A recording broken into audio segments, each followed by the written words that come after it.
Hello, Mr. Martin. I know this video is a long time coming, but I've really only recently had the resources to create a somewhat high-quality video thanking my 8th grade physics teacher for getting me into poetry, into really feeling confident as a writer even.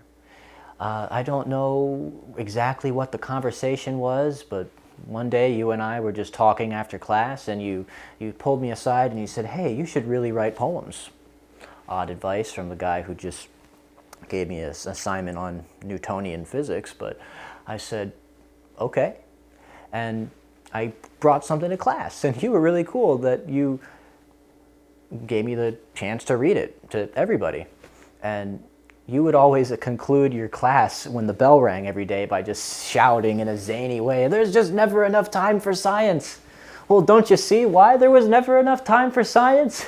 Because you do stuff like this. And you encouraged me to keep writing, and you encouraged everyone else to do all kinds of things. You would teach us karate moves and martial arts, and you were interested and personally available to students to better themselves in any way, not just their knowledge of science.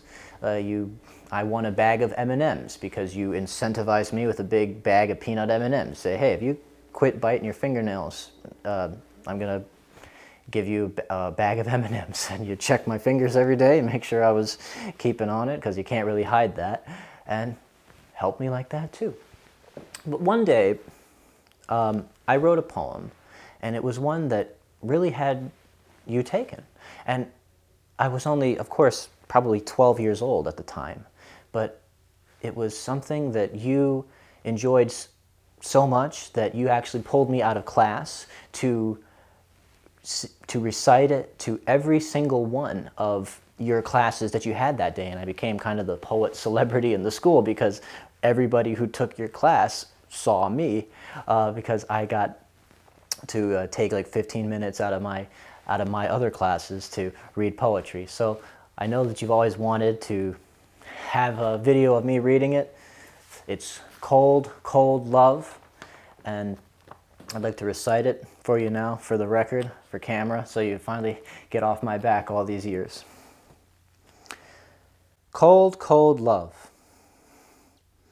Floating in darkness, deep in the depths of the water so cold, cold, I am white, covered in frost, constantly pulled deeper into the sea by the hands of other ones like me, never knowing anything but cold, cold.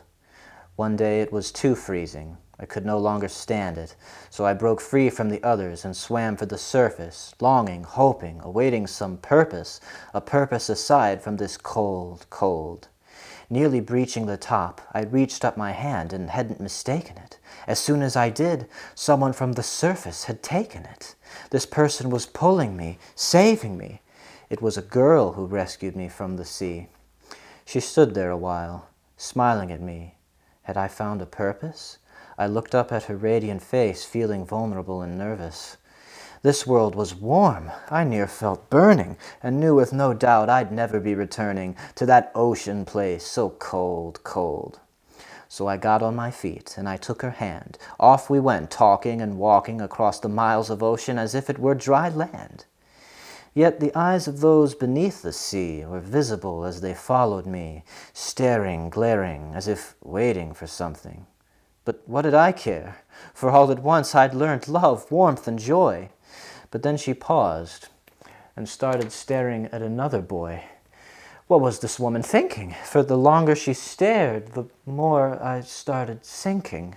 "No," I cried, "the freezing's getting old. I don't want to go back to the ocean so cold, cold.